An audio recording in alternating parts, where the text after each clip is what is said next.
Hello and welcome to another episode of Transcontinental Overload. I'm Stephanie, your host, and this is part 2 of my conversation with Christina. Today's episode is not my usual topic. If you haven't listened to episode 77 yet, Christina is an actual friend of mine, another German expat here in New Jersey who lives just around the corner from me. Or I should say lived around the corner, because she's about to move back to Germany with her family after 3 years of living here. If you want to find out about the crazy story of how she ended up here in New Jersey, you should listen to episode 77, the first part of our chat, which is all about her impressions of life in the US and on the East Coast in particular, and the things she loved and learned. Today's episode is all about Christina's business and passion project, human design.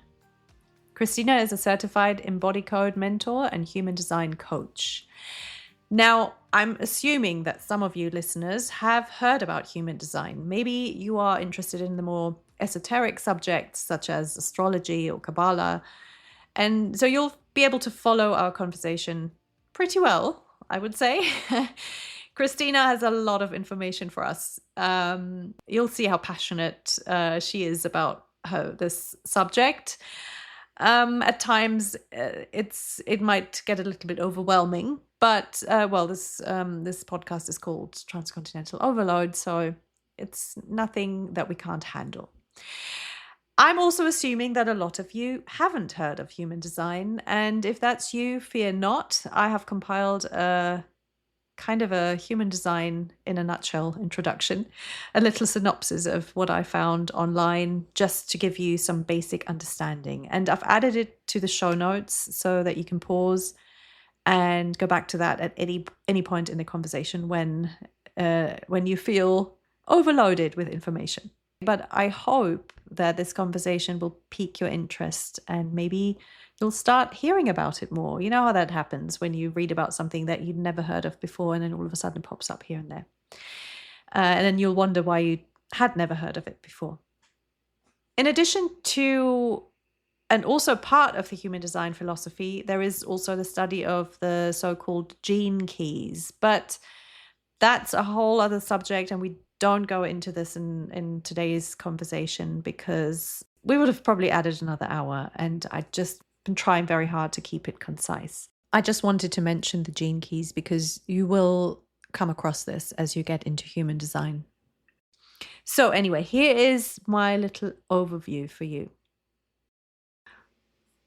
Okay, human design is a comprehensive and integrative system that combines elements from various ancient and modern disciplines to help individuals understand their unique personality, decision-making process, and life purpose. The human design system synthesizes aspects of 2 types of science. On the one hand, the ancient observational systems of astrology, the Chinese I Ching, the Hindu-Brhmin Chakras, and the Tree of Life from Kabbala. And on the other, the contemporary disciplines of quantum mechanics, astronomy, genetics, and biochemistry. This is according to the founder of human design, Uru Hu, in 1987. I'm not going to go into the backstory of human design here. Human design centers around the division of human beings into 5 energy types: manifestors, generators, manifesting generators, projectors, and reflectors. Each type has its corresponding strategy, a mode of behavior that is natural to the functioning of that particular type's aura or energy system. Human design focuses specifically on these aura dynamics, using this information to prescribe self and not self themes that are then used to evaluate how one should best live according to one's type. Human design maps 9 energy centers in the body. An individual's body graph reveals which of these centers are defined, meaning that they are consistent and reliable in their functioning, and which ones are undefined, meaning the energy is more fluid and less consistent. These centers are connected by channels and form gates at the connecting points.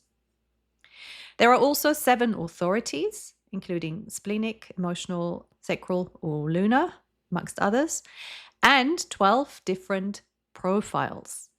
We are not going into these profiles in today's conversation. It's just too much information. So how do we get this body graph or blueprint for each individual?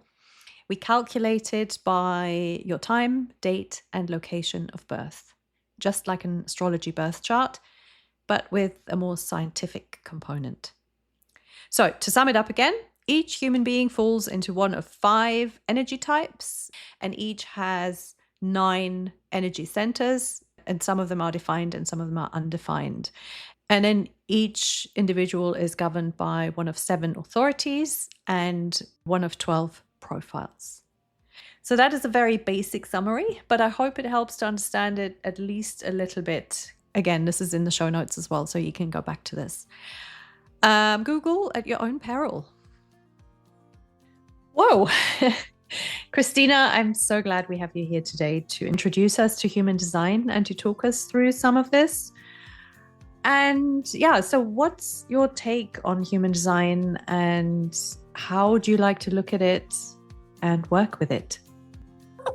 This is such a good question. To me, sometimes so difficult to explain. Human design, I like to say you are not your human design, but knowing your human design, you know what potential you have and what you can be in your highest energy. So when knowing your own human design, it would tell you your strengths, your talents, your struggles and challenges, and how to work best, which is aligned to your very unique energy and what kind of type you are, on what basis you make authentic decisions, how you appear to others, while you may think you are different than others think you are. And also you will find your purpose. Not like this is not the holy grail. It is just what is the purpose? Why am I here? And I found it like Uru Hu first, like, oh yeah, right. I look into the chart and now I know my purpose.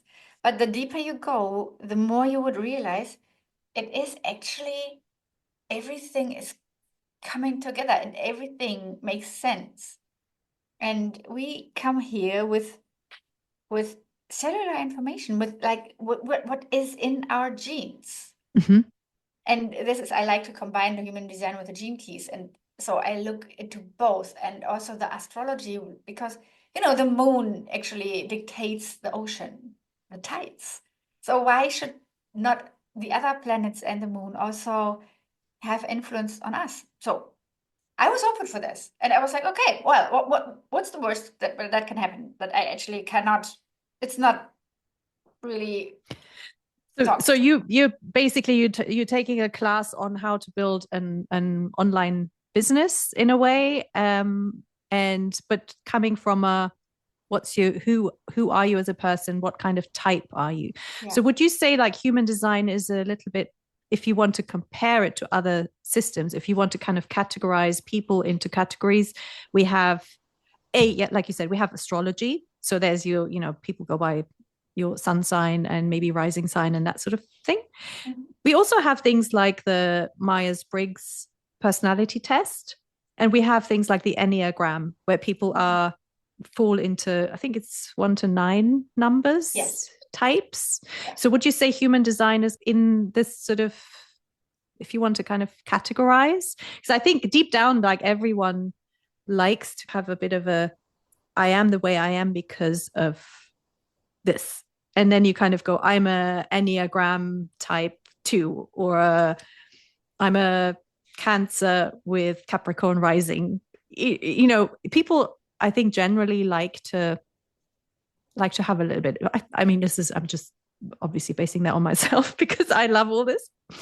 But I know a lot of people find that very helpful to have some kind of background to explaining who they are. And like you said earlier with the energy, what can I do that helps me? Because of my personality type, I need a certain type of environment or energy, or I come across as this. So how would you say is human design similar to that, or how is it different? the really biggest difference is like Enneagram, you get questions asked and you will categorize yourself. And this is the first thing already. Like I might want to be this, even subconsciously, Mhm. but I am not like this. And maybe So you can manipulate totally the answers to the questions. Yeah. And I'm because I've done this, so I know what you mean by that. That's very it's interesting. I've done the Enneagram too, and I was like, oh, Yeah. if I actually think about it, I'm more in this section. And there's like, and there are so many personality tests, I like to say, where you're like, even if they say, okay, you have to answer really quick. But then again, if you, from a human design type, if you have a splenic authority, then you have this intuition and you actually, this quick answer would be right. But if you are like an emotional person, this answer would be completely different if you ask again tomorrow or maybe in a week. And the human design is based on your birth data. And then again, I like to say you are not your human design. You are this what you just bring as a gift. You are also a product of your circumstances, where you live at the moment and your environment. But you're also a product out of your experiences, what you inherited in yourself from former lives as well, but also what you experience in this life. So all this comes together, and human design is only a guidance how to live your best life. And so basically you're going by, you're saying the birth data, so the date of your birth, the location of your birth, and the time of your birth. That kind of goes hand in hand with astrology, right? If you look at an astrology birth chart, where you certain things, and this is like they with astrology they say it's like a snapshot of the sky at the time of your birth, which explains why someone born the exact same day and time that I was born, but in another country on the other side of the world, has a completely different birth chart to me, for example. So it's very individual. It's completely, it's like a thumbprint, right? That because it changes by times and locations and all that. And so human design is based on that. Yeah. And yet, like you said, then obviously you can't base your whole life on that one tiny moment when you were born, but you have to consider your circumstances and your experience, like you said. Absolutely. Okay. And so how does it, what's the kind of, if just going back to explaining what human design is, so we said Enneagram, you've got the numbers, astrology, you've got the star signs. What are the types in human design? When we talk about astrology and human design, in astrology, what you have is this blueprint you get by the moment you were born. With astrology, this is the conscious side of your body and your mind and physiology. In human design, you also have the blueprint, which is there. They like to say 3 months before you were born. I like to say the moment all your organs have developed and you just grow. So this is when you get the unconscious blueprint and where you get the information of your heritage. So basically you have 2 points. Yes. So that one when you're physically born, and one, so you have 2 sets of data that go together. Yes, absolutely. Okay. Absolutely. You're like, we like to call it codes. You have the conscious and the unconscious codes, or the body and the mind codes. The body codes is what comes in unconsciously, how we appear to others as well. Like your unconscious sun is your radiance. Once you embody what you're meant to be, you are going to be so magnetic. But you cannot force this. It's coming as soon as you are aware of how you function. And to your point, what types you have in human design, I like to say you basically have 2 types. That's the sacral people and the non-sacral people. Sacral people, what does that mean? In like you know from the Hinduism, you know this the chakra. Like The chakras going from crown to root. the third Yeah. eye, and there's Yes. one more, and I should know this because I did Reiki. Yeah, you have the but crown, you have the but you third have, eye, yes, you have the throat, and now I the don't know. heart. Then you have the heart, Yes. solar plexus, Yeah. and then the sacral chakra Yes. And and the root and I don't chakra. know what's coming in because that's seven chakra. And in Mm-hmm. the human design, we call it centers. We have nine because in I don't know when, some 17 something or so, there was a mutation of the centers, of the energy centers. So we have the crown, we have the third eye, we have the throat, we have the heart, we have the G center, where the self-love lives. We have the splenic, we have the solar plexus, where you have the emotions, splenic, where you have the intuitions, you have the sacral, and you have the root. So, and depending on what is like switched on, Mm-hmm. your type would be defined. And if the sacral is defined, you would be the type of generators and you would have this continuous energy. And you would be very aware of, oh my God, I need to go to bed now. You would feel it and you should do this. And then you have the people who are non-sacral people. Their sacral is not switched on, so to speak. Mm-hmm.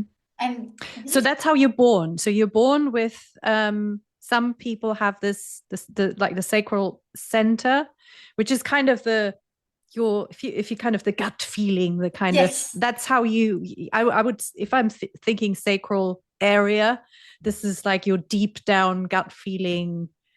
it is.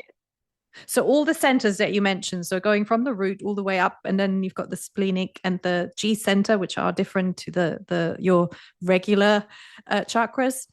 So depending on when you were born, you have some of these centers defined or switched on, Yes. or you don't, and then they're open, which then means your life experience is different.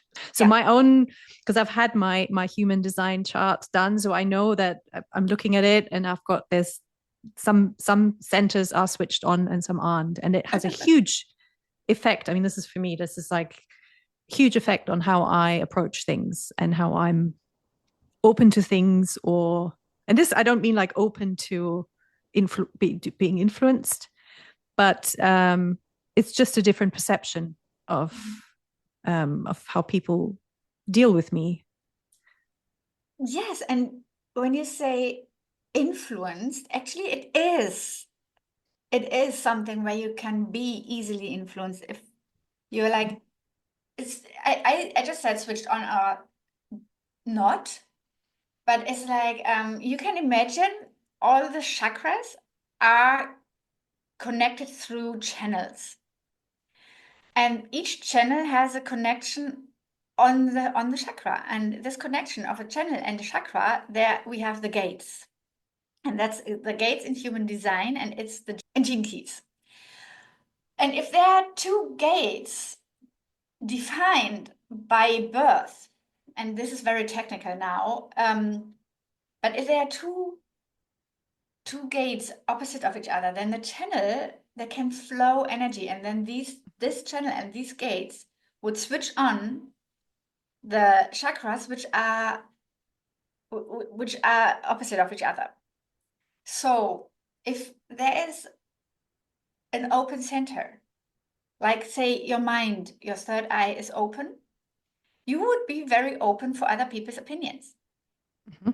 But That makes sense. also, yes, if it is not open, you're actually very like stubborn. You're more likely to be like, no, this is my opinion, and I do Mm-hmm. not see your point. You literally cannot see the other person's point. Mm-hmm. But you would be also, or also like the crown, if this is your inspiration, if this is open, you are very open for inspiration from outside. Mm-hmm. And you need also to find answers in the outside. If your mind and your crown will be connected, you will find all the answers to your own questions inside yourself. And you will be not as you can't be influenced as easy mind-wise. Also, talking about the root center, which is like for stress and pressure. You either, when you are defined and you feel stressed and under pressure, your environment is gonna feel this because you are sending. When this is also, if you've got it defined or switched on center, you will be sending this energy out. If you're open, you will be receiving. And if you're like, you have a person with a defined root and an open root, the defined root will let the environment feel the stress, if he wants it or not. And the person with the open root will actually feel the stress. And if you do not know that you have an open root, you might want to think, oh my God, I feel so stressed. I quickly need to get this done and that done just to get rid of the stress and this pressure. But when you're aware of, I have an open root, this is not my stress, and step a step back, then you set boundaries and you deal with it, and you are aware of what is yours and what is not yours. Because plus, when you have open centers, you amplify what's already there. So if someone is very stressed, you even amplify the stress. If you don't know this. Interesting. But also, of course, in a positive direction. Yeah. So we've talked about all the centers. We've talked about the sacral and the non-sacral centers. No, that's not right. But like open and defined and undefined. Let's put it that way. That's kind of the official. It is, yeah. And then you have also, it's all depending on your blueprint of your birth. But you have overall different types, general types. Yes. And knowing those types and knowing which category you fall in is already, even if you don't go a step further and find out what centers are open and not open, but even knowing what type you are can be a great help in just kind of telling you a little bit more about yourself and what you have to pay attention to and what things are maybe helpful and not so helpful. So absolutely. And coming back to your point of the types, I just said that we have the defined and non-defined sacrals. But within these groups, we have more types. In the sacrals, the defined sacrals, we have got the generators and the so-called manifesting generators. That's 2 types. And then we have the non-defined sacral, and that's the projectors, which I am, and manifestors and reflectors. So the manifestor, projectors and reflectors, they don't have a defined sacral. That means they are open for the energy which comes from outside. And they might want to think, oh my God, I am so energetic. I can work all night through. And these people just don't have a feeling for when they should make a break, when they should go to bed, when they are tired, because they feel the energy around themselves. And these are the people who actually are the last people on a party, because they just feel all the energy. And knowing that, and it's so funny, Uru Hu, who is the inventor who channeled a human design, he said about the projectors, like, I don't want to work. I don't want to work ever. And projectors are actually not here to work. The projectors are also called the advisors. Okay. And if you want to compare it with Old Egypt, one of my mentors explained us the types, comparing it with Egypt. The manifestors are the pharaohs who are like, oh, I want to have a big pyramid and I want to have this. And they think big and they initiate. So they have the vision. Yeah. They can see. Yeah. Okay. Yes. And they actually are called the visionists as well. Mm-hmm. and they think big, and yes, they have this vision and they initiate. Someone can build a pyramid. And then the projector comes. He's the architect. He's like, he's got the idea. He gets it, what the manifestor initiates. And the manifestor is also talking about this, his role. He is the only type who may initiate, talking about authority and strategy. Okay, but so he's the one, we say he, so they are the visionaries who are kind of, they have this idea, they're like, I know this can be done. And Yeah. they know, do they also know who can do this and who would be doing it, because they are not the ones doing it, right? So that's They the kind are of, not. when you're saying some of the non-sacral people, and they're not here to do the actual work. Yeah. And this is kind of like the actual doing, the actual building and constructing and the grafting. They're the ones who come up with the concept. The concept. They're not implementing it. Is that simplifying it? Because it's like, wait, because I'm just imagining people like, what? So my human design type says I'm not here to work. I mean, that that's a nice excuse, you know? And this is awesome.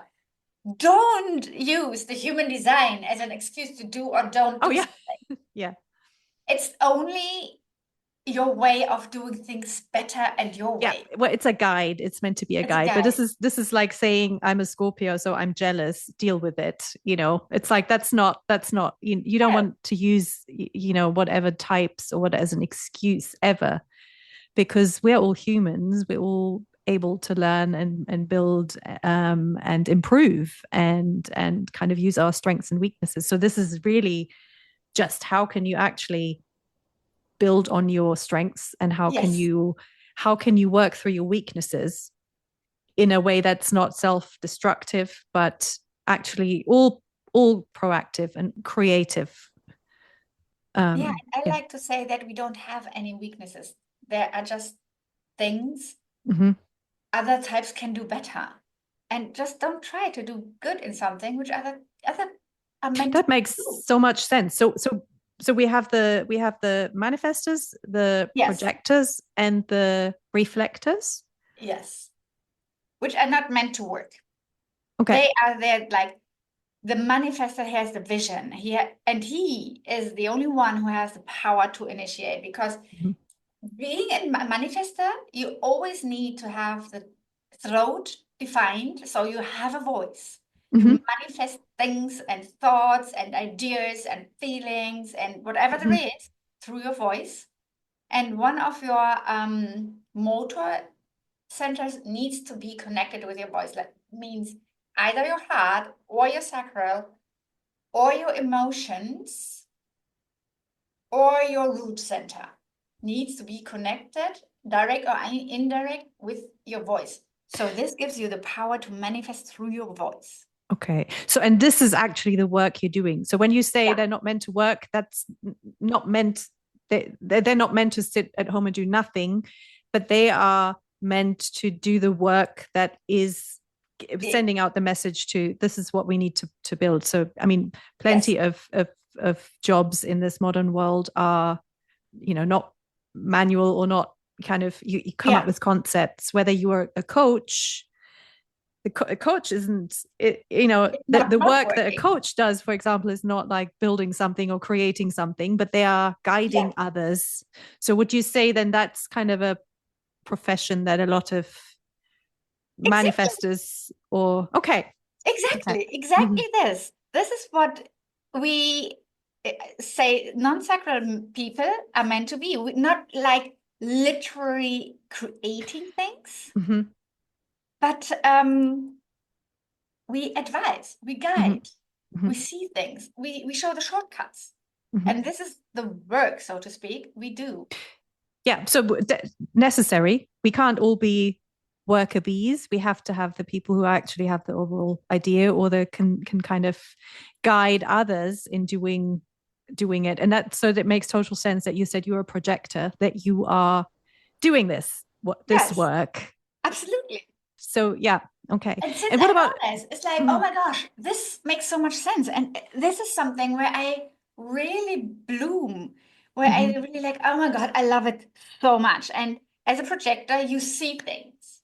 But yeah, well, that was the manifestor. And his strategy is he should, before he initiates, he should inform mhm, his environment because otherwise they're going to be so shocked. But not inform in terms of I inform you, what do you think about it? It's just like pure information, and he's gonna go whatever you say to this, and you have to let him do this mhm, because his his highest desire and his purpose is to have an impact. And this is what he's meant to be here. So let mhm, him do this. And when he feels really like angry, mhm. he knows I am on the wrong path. I need to adjust something. Okay. So there's so many tools which do like you're not, as we say, your non-self Mhm. and your highest self, your strategy, your authority, which Okay. just gives you guidance like, okay, oh, I feel very angry. Mhm. So where did I live against my design? Where did I maybe initiate it before I informate it? Oh my God, my brain is really struggling to keep up. No, Let's just take a step back here, because people will be like, whoa. go back to my type. So a projector and a manifestor and the reflector, these are all those who see the vision Yeah, in different ways. So can you just give a very brief typology for mainly talked about the manifestor, what the reflector is mainly about and what the projector is mainly about. And then we'll move on to the defined sacral center types because yeah, so we've got three on this side and then two on the other side. absolutely. So you said you're a projector. So what Yes. defines a projector? The projector sees. The projector sees he has a focused aura, and people also they might feel like, oh my God, she's seeing things I don't want her to see. Like when people wear a mask, they can perfectly see that I can just see through this. Okay. If I want it or not, sometimes I just think like, oh my God, I don't even want to see that you are total fake. But I see it, and Mm-hmm. people actually feel that I can see it, and that might feel uncomfortable for people. Mm-hmm. But I also, if people are open for this, I see the shortcuts for them and I can advise them. Mm-hmm. And projectors in when we talk about the Egypt with the pyramids, then the projector is the architect. He knows how to build it. He makes a plan and he designs it. Okay, so and he's is the projector also the one kind of being like, I know who's good for this. I can pick. Yes, he would Okay. pick. Yes, yes, he would pick the people. Mm-hmm. So, and this is actually when the generators come in. And the generators are, at that time, they would have been the slaves who actually built the pyramid. Okay, so the generators and the manifesting generators are on the other side of the coin with the defined sacral center. So Yes, these are the ones who have that deep set instinct and power that comes from deep within them. absolutely. They can create. They have the power to generate, to create, to Mhm, be for a long time busy. They can and it does make sense that our society is like this because 70% of all mhm, human beings at the moment are generators and manifesting generators. mhm, So a 9 to 5 job is totally made for a generator because mhm, they can sit there and work and do stuff. mhm. But what is very important is that they do stuff which they really enjoy doing. I'm so glad you're saying that because I'm a generator. And when you just said they're made for the 9 to 5, and I'm like, I am so not made for the 9 to 5 office job that I need to go to and perform. That's not me at all. But I'm a generator. So how does that make sense? And so you're saying it's very important that you do something that you really enjoy, that lights you up. Yes. And that makes total sense to me. I Yes. can go if I'm doing something, working on something that I'm passionate about. I can go all day and night, and I don't need a break. Absolutely.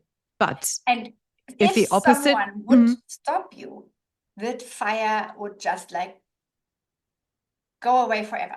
Oh God, So I hate, yes. If I'm it's in like different ones if like, it's flowing, yeah. yeah, you And have then to people, you let it flow. And if this would come someone like, oh my God, Steffi, you need a break. It's like, no, you know when you need a break. Only because someone sees you working for 8 hours already doesn't mean that you need a break, because you're just in your flow. You are on fire. Mhm, Like the fire is like your sacral is on fire. If you stop this, that would be like, okay, you will never get back to this project again. mhm, But since you have this energy and you have this power to actually do things for consistent time, you might think a 9 to 5 job and like a corporate job, you can totally do this. But this is the danger for generators and manifesting generators, that they can burn out because they are capable to do this. But if mhm, they do this and don't realize that they actually do something which is not lightening them up mhm. and not giving them energy back, they would burn out Yeah. because they need something to give Now back. that I recognize. I recognize very much. And then also because you said earlier the manifester, for example, has he has the vision that comes from within. So he's the one who will then, because of the defined throat chakra, will speak the words out, will initiate. Yes. In opposition to that, a generator or manifesting generator is not the one to initiate, right? Do I Absolutely. get that right? So that's kind of Absolutely. the flip side of it. So while we're built to make and create, Yes. we're not the ones who are actually like, right, I have this idea and I'm going to do this now.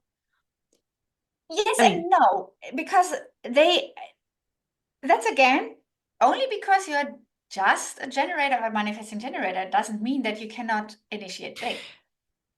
But it needs to be the right answer to mm-hmm. your life. And that's their strategy, answering to life. Okay. And then that's the point when their authority comes in. Like, as I said, that's the whole gut system. They have this feeling in the gut, this feels right or wrong. And I mean, without going too much into detail, they have also like, they can be emotional driven, or also when they have a splenic definition, they also have this fine intuition, Mm-hmm. but still they have this gut feeling. And if there's something in life like, oh my God, this, for example, this podcast is so speaking to me, I want to do human design. Mm-hmm. Then there was something which came to them, something in life what spoke to them, and they react to this in life. And then if that feels right, if this is a yes, and it's as simple Mm-hmm. as this, if they have a sacral definition, you can ask these yes or no questions. Does it feel right or not? And if it's like, I don't know, it's like, Mm-hmm. that's a no. And so, and especially the manifesting generator, since and the difference from the generator to manifesting generator is that they have a connection from the motor center to the throat as well. But they are not made to initiate Mm-hmm. or inform. Even so, they do have the power to do this. So this is challenging. The manifesting generator has a lot of power. They love to have a trillion projects at Mm-hmm. once. The thing is, people think they are not focused enough, and they have this pain that they're like, oh my God, I have this idea, and they feel bored by that idea already in 5 minutes because they have another idea. And this is how they would be a dream team with generators, because the generators can pick on this and say, okay, that's a great Mm-hmm. idea. I finished this for you. And the manifesting generator can follow a new idea and still has the fire and still can work Mm-hmm. consistently. And what's the difference between a manifester and a manifesting generator then? The manifester doesn't have the sacral power. Okay. The manifester really only initiates with coming along with information.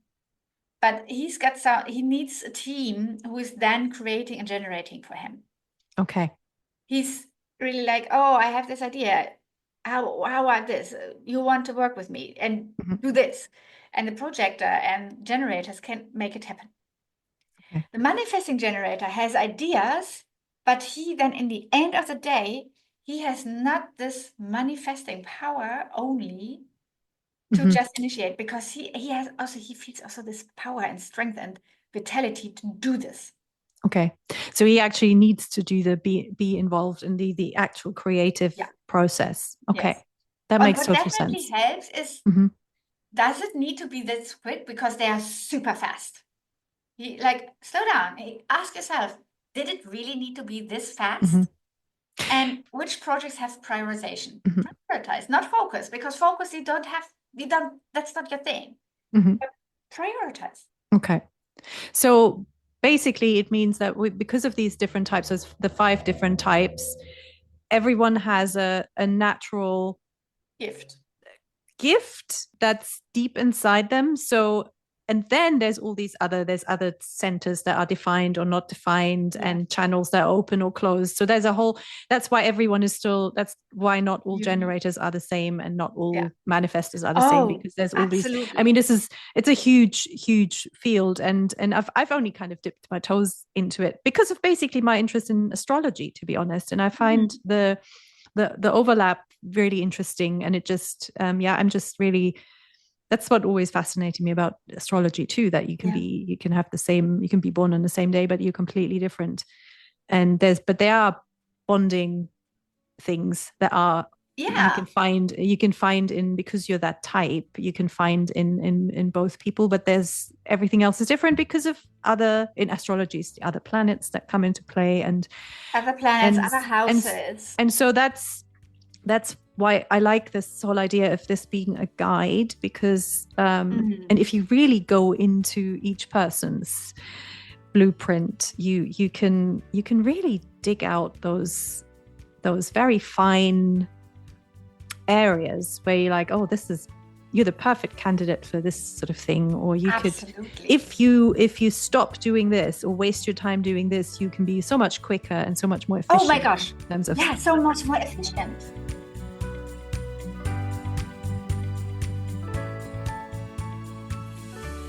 So it's in a way, it's like ideally, if everyone knew their type and what aligns with them and what doesn't, then the world would be a better place, right? But just in simpler terms. But it's using all this extra knowledge to your own advantage. Yeah. Very interesting. And we forgot the reflectors actually. To finish this and the reflectors are the smallest percentage, right? It's 2% only. Wow. But to all the reflectors out there, I feel you. I am a mental projector, and I am only 2% of the population too. Okay, so, wow. Get back to the picture of Egypt. We have the manifestor, who is the pharaoh, who has the visions, who initiates, and before initiating informs. We have the projector, who is the advisor, who sees and has a very focused aura and knows the shortcuts, knows the plan.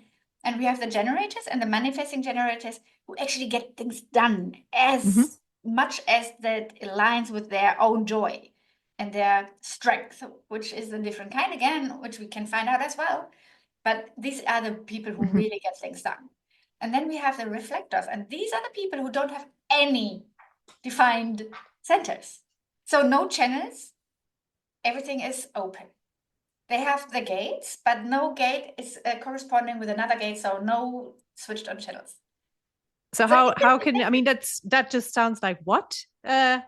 What is there? Do they have any strengths and weaknesses? And so who are they?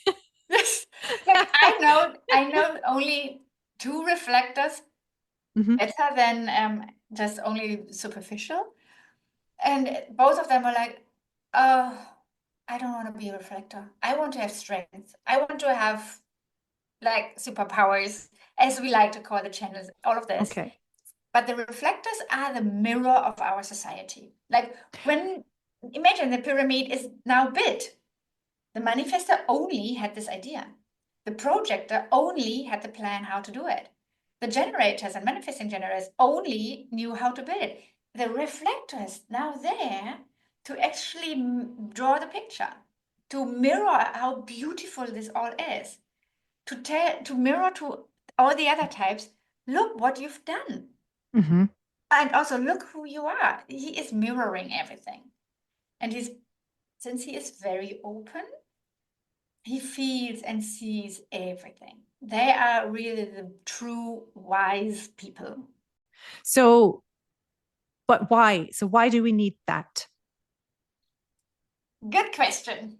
I mean, also the projectors want to be asked. Like when we say the manifester needs to initiate, he has the vision out of himself. Like really, he has this from the very deep inside. And the generators, they respond to something what's there, what they really like to do. Mm-hmm. The projector wants to be asked. He needs the invitation, like, show me the shortcut. Show me how I can build this. The reflector, his strategy and authority comes like in one. He needs to, before he takes a decision, he needs a whole moon circle to actually make a decision. And this is also how he knows if something comes in right or wrong. But he sees in people what is going on. And when people feel this with a reflector, he would be the best advisor and the best mentor and the best coach, because he's taking things on board and he feels it, and he's very empathic, of course. And these are the mirrors of the society. And if people listen to reflectors and listen to their wisdom, this world could be another place. And if reflectors also would be aware of this, of course, of this wisdom and this. Okay, so ideally, every single person should find out their type and live accordingly. I mean, in a very ideal world, this would be the case. So this is, I just love that idea. It sounds very kind of utopian. If you look at the world and where we are at this point, but I love the idea that we are all here because we have a purpose. Yes.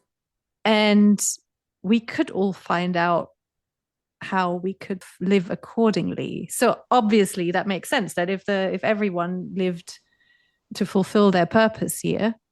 And this is so beautiful what you just said. This is the ideal world, which, I don't want to really say utopian, because it's, in a way, it should be possible, right? It should be possible that everyone knows this. Imagine if everybody would live according to their own alignment.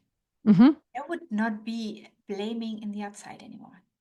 Everybody would be so curious, okay, how do I live to my own alignment? I would not say, oh, I couldn't do this because you, and because that circumstance, and because the weather, it was raining. So you could always make the best out of it, because I mean, it's so much more than just the type of Yeah. Also, like the profile. Like I'm a 3/5. There are 12 profiles, which then comes along. If you are a type who loves to try out, it's like I am the try and error person. Like, oh, I tried this, it didn't work. I tried this, it didn't work. But out of all my experiences, I find the shortcut and I give this to the world. I give this back. But it might also appear to other people, oh my God, what is she doing now again? She's trying out everything. And someone who is like maybe 1/3, who loves to be with one thing deep down and study it until like there's nothing left to study. It's like, why doesn't she just study this before she's trying out? So if you know this as well, you can find freedom with it. It's like, even for myself, when I found out, it's like, okay, I am here to try this out. It doesn't matter. All right, let me pause you here. I don't think, so there's the 12 profiles, but we just don't have really time or energy to go into that now. It's another one of those things. It's just that will open another chapter. And for the purpose of this podcast, I guess we have to keep it concise. So basically, we're all divided into different types with different profiles, and we can find out about that by there are various sites, and you can type in your data, and then it'll spit out your blueprint. Yes. And I guess we all generally have an awareness that we are different, that we're all different we all have this different personality types and profiles anyway, regardless of whether human design plays a role or not. We all know that we're different. I mean, that's we are human. But if everybody was more aware of the fact that there are very different types of workers in the world, let's put it that way, then everything should be running more smoothly. If people are just like, okay, he's doing this, he's not good for this position because his strengths are different, and that sort of, so it could really help. Everybody could be so much more successful and also work to their own energy. That makes sense. Yeah. And I think that would be the way to bring this more into the spotlight, I guess. I mean, people can go and find out about their human design profiles online. There are plenty of resources where you can type in your data, and then you'll get your blueprint, or they can book a session with people like yourself to find out more about themselves. But to raise awareness and to show how important this could be, you'd have to find a way to advertise it as a sort of efficiency booster. If you can sell it to someone as a, hey, how can we improve? How can we do team building? How can we improve work output? If you put it in those terms, then it should be more appealing, because it kind of, if you speak the lingo of we live in a capitalist society. So, hey, how can we be more efficient? I mean, this must be lighting people up. People must actually get very excited by this, to kind of think, if we can work according to people's personalities, everyone is more efficient. So that to me is like, it's a no-brainer. Why not find out more about it? You're so right. And like, the Germans like to think, like, what's your weakness? How can we improve this? But instead, because everybody has strength, and someone else's weakness is someone else's strength, why not? That's what I mean. It makes total sense to say, I need a team of people with different personalities, because then we can, we've all had this experience, right? Where you're like, oh my God, so-and-so is in charge. This is never going to work. Or why don't we put so-and-so on the front line someone goes out and talks to people. He's better at this than actually sitting at his desk and doing the actual work and stuff like that. So it's already kind of there. That awareness is already there that we are different. It's just, this would help speed up the process, and just kind of, and also eliminate so much frustration. And we were talking about anxiety earlier, and depression and things like that. And we all know this, and I think everyone who is maybe a little bit more self-reflective and interested in finding out more about themselves, I think this is something, if you look into this, even if you're a complete skeptic, and if you're just like, well, just because I was born on this day in this country, that doesn't make any sense to me. But if you actually start digging into it and looking into it, there's no doubt that you will find that it aligns with you. And to me, I mean, that was I'm, as much as I love all this, but I'm also skeptical about things, and where I'm like, I don't know, this doesn't make, because I'm also a very rational person, who I do have my intuitive side, very much so, but I still want to understand it. It still has to make sense to me. And to me, with the human design, I found the more I read about it, the more kind of clear it was to me. And I just and there's so much that isn't even interpretation. It's just like, if you put all these, very rationally, if you put all these, there's these centers and these channels and these types, it's almost like maths. Because you have the blueprint, things are either defined or non-defined, and things are either open or not open. That's just because of your time of birth. And so it's kind of like to me, that sounds very rational. And that's how I can look at this. And that's how I feel like, I just feel it's not, there's not so much interpretation in this. Whereas in other studies, whether it's astrology, there's a lot of interpretation, and astrologists will crucify me for this and also be like, well, yes and no.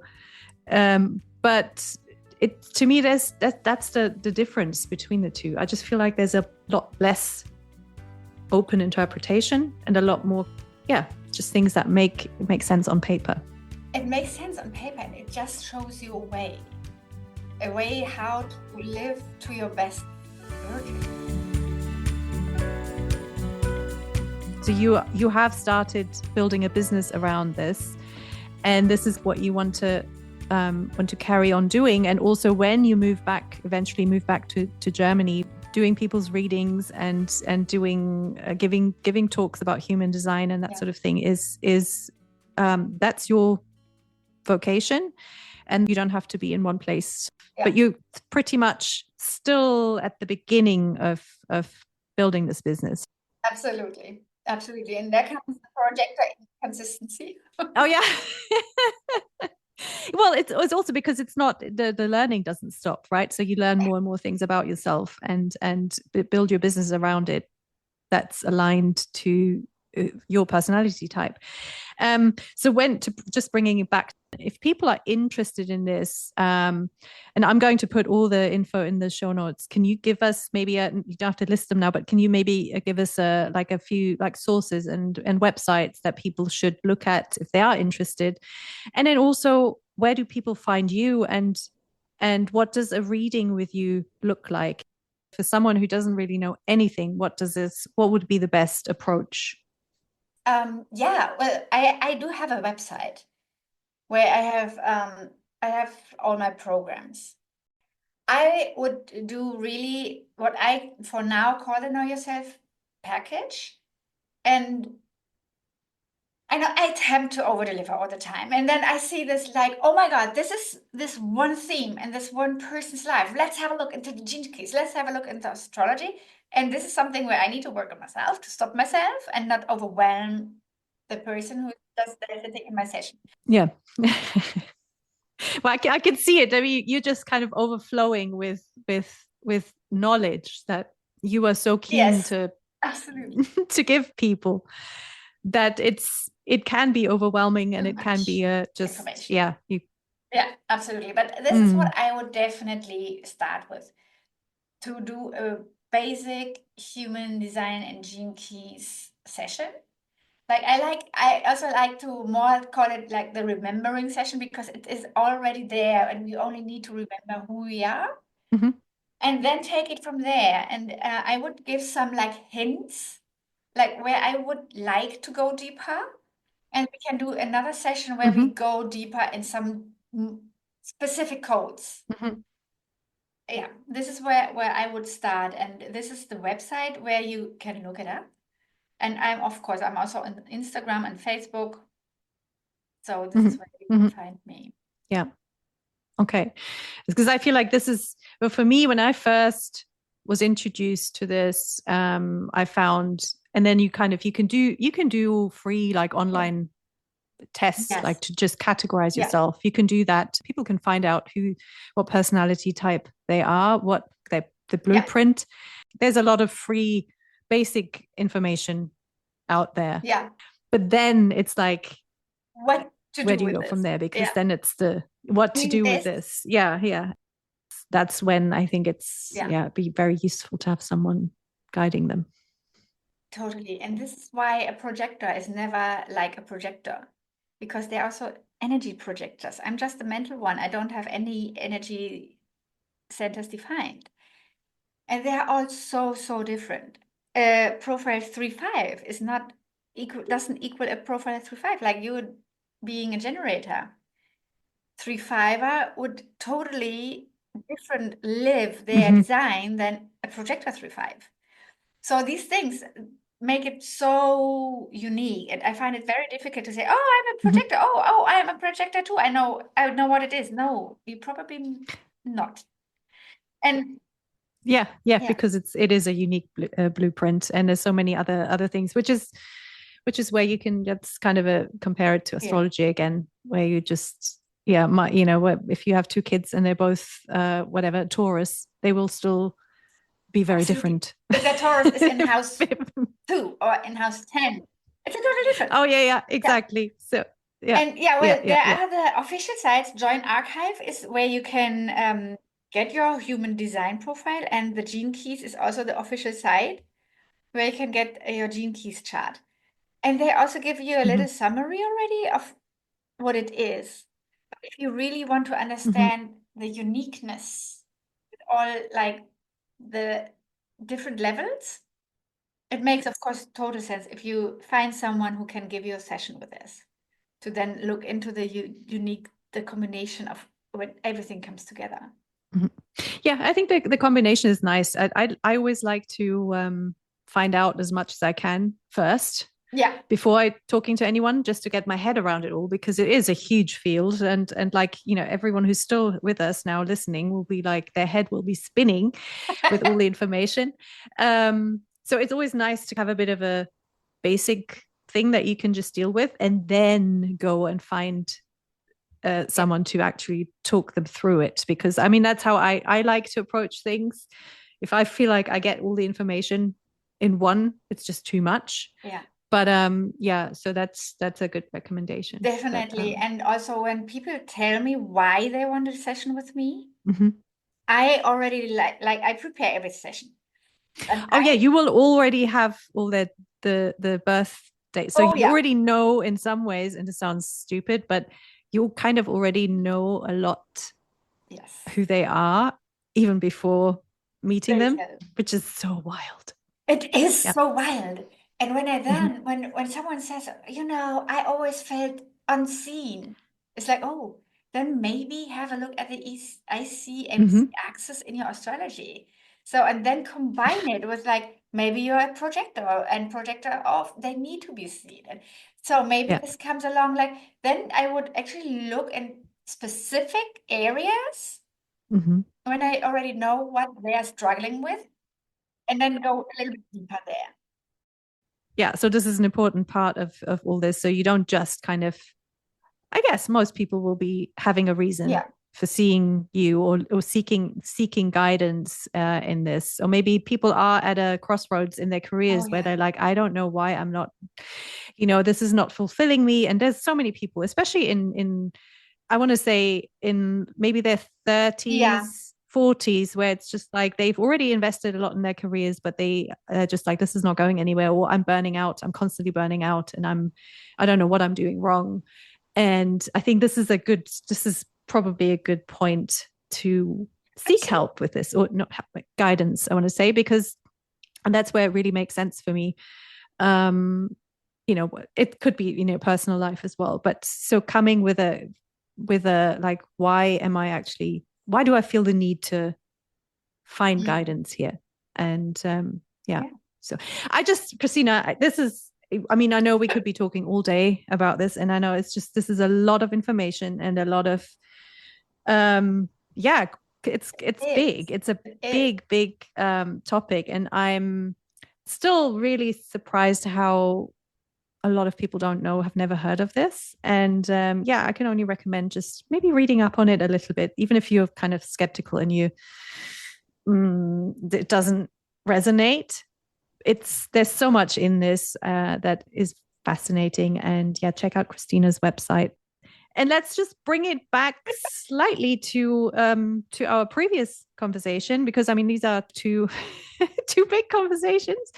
Do you feel like your time in the US, these 3 years, have strengthened your beliefs in this, or kind of guided you in some ways, or helped you get deeper into this? Or is this just it was there, you were doing this before you moved to the US? And how would you say it has your time in the US has contributed to this? Certainly. Certainly it has deepened it a lot. And the beauty of the Americans again is they're very open for everything. And whenever I told some people about it, it was like, oh my God, stop it. This is so interesting. I want a Mm-hmm. reading. Or like I don't like to call it reading because Mm-hmm. it's not a reading, it's really a session. So like, oh, I want a session. And people here, it resonated with them so much that to me, it gave so much, it made so much sense to keep on going with this. Mm-hmm. While in Germany, I was like, oh, maybe it's too woohoo. Because to be perfectly honest, I also thought, oh, I don't know if this is resonating with me. And it's really woohoo. I love woohoo, but not everybody likes woohoo. But then Yes, it and became more you have to find a way of getting it across so it doesn't sound, woohoo. yeah. Absolutely. And getting into the system, Hmm. and projectors love systems. It's like there is a system behind it, and there are traditions. There is so Hmm. much behind it. And this is what Americans totally got immediately. It's like Hmm. it's based on the Chinese I Ching and it's based on the Kabbala. And there's so many Hmm. scientific things coming together, they didn't even question it. Yeah. But instead, they were like really interested. How can it help me? Hmm. They are like really, and this is the Americans too. What can I do? They take How can I work on responsibility. myself to, yeah. Yeah. I And wish this, this was, I wish, and not that I want to be political, but I'm like, I wish the current government would look a little bit at self-improvement. I'm like, imagine if ah, more people yeah. who are actually in governments would know about their human designs. Because you're right. This whole attitude to like coaching and things like that. It's just like I know it's coming in Germany as well, but it's still lagging a little bit behind. And that willingness to kind of say, yeah, I'm not good at this, but instead of focusing on the weakness, and I think you said something like that earlier, to actually look at how can we make it better so I can be a better worker, so I can make this company more money. If you look at it from Yeah, that point of view, it's like this is where you're like, yeah, this is how the American mind totally. And they're just open for everything new, try it out. And it doesn't need to be like, so did you study psychology or what? No, because it's not psychology based. It's different, but try it out. And this is definitely what totally strengthened it, that I can do something with this. And if we all can Yeah, just nice. contribute just a little bit to make this world a better place, then this is the tool I Mhm. can contribute with. Yeah, and there's just a little bit more Yeah. openness. Beautiful. Okay, one very last question. No, actually two. Sorry. One is totally out of context now, but this is my the question I always wrap up conversations is what do you do when you are homesick? Do you have anything special? God, this sounds like it doesn't work at all in this place, but I'm doing it. What is there anything that you do with your family maybe or just for yourself that brings you closer to your place? And this could be for you, this could be London or Germany, where you're like on those days where you miss those places. What do you do? To be honest, well, of course, I contact my family and friends, but what I with the children like to do, and I don't know if I am allowed to say this because that's a commercial, we go to IKEA. Mhm. Yeah, love it. Yeah, yeah. And this is like, That so we have some resonates. Kabbala and we have some hot chocolate. Oh my God. If I tell you that this is what we used to go just to get an IKEA breakfast. And then they're both vegetarian. Well, no, actually not one is not anymore, but even during the time when she was vegetarian, we would go and she would be like, Mom, can I have the meatballs? Please don't tell anyone, but I need to eat the meatballs. Because oh, I love this. And I think a lot of expats go to IKEA when they feel Mhm. I love this. This is great. All right. One very, very last question. And this is a new one I'm trying out. And you're my guinea pig. Um, That comes what are you very nicely with being a 3-5. there? Perfect. Well, let's see. Um, what are you what are you learning right now? Is there anything that you're doing that is completely new that you haven't done before? Oh, wow. And this question comes in perfectly too. Yeah. I mean, obviously, I'm always learning more about human design and gene keys. And I'm a lifetime student. But at the moment, I am learning trading. Wow. I didn't see that coming. Yes, I learned trading because Excellent. as I said, I love systems and I'm Mhm. very like mind driven, which drives me crazy sometimes.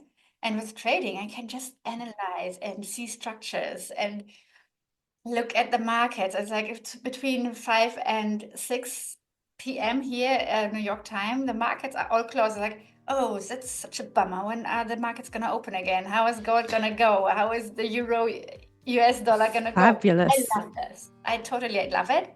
And also because trading is a source of income. When you once know how to trade, this is something no one can take away from you anymore. You're not depending on a Mhm. boss. You're not depending on a job. You're not depending on consistency in making clients.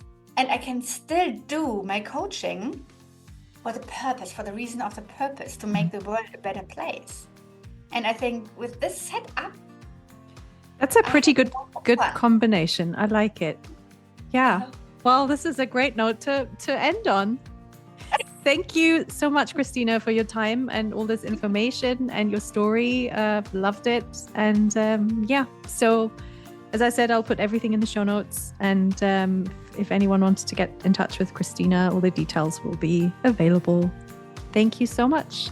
Thank you so much for having me. And have a wonderful weekend. And you too. Thank you. It was a blast. Oh my goodness, that was a lot.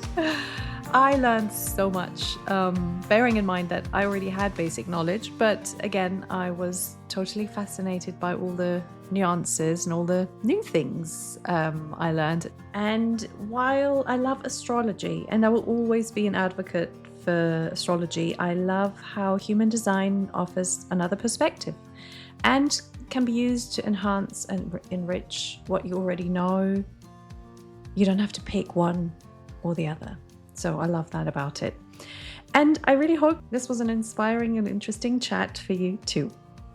If you are interested in finding out more, there are plenty of links in the show notes. There are a lot of sites where you can just enter your data and then you get your blueprint. I've chosen a few for you, but nothing really beats a personal session. So if you're interested, send Christina a note. She'll be pretty busy, no doubt, over the next few weeks, getting everyone settled back into life in Germany, but I'm pretty sure she'll be grateful for any distractions. And of course, make sure you mention this podcast because Christina is giving my listeners a special 10% discount. So yeah, make sure you take advantage of that. If you liked this episode, make sure you subscribe to my podcast and share it with those around you who might be interested or you feel might need to hear it, because you never know who could do with some human design knowledge in their lives. If you want to be a guest or know someone who might want to be, get in touch. I'm super busy right now getting my book ready for publication. God, there are so many steps in this process. I had no idea. But I'm always looking for podcast guests and also collaborators. So if there are any other podcasters out there with an idea for a joint project, I'm all ears. Christina, thank you again for these 2 conversations. I will miss you and our very chatty get-togethers in person. And I wish you and your family a great new beginning in Germany. And that is it for today. I hope you all have a good summer wherever you are. See you next time.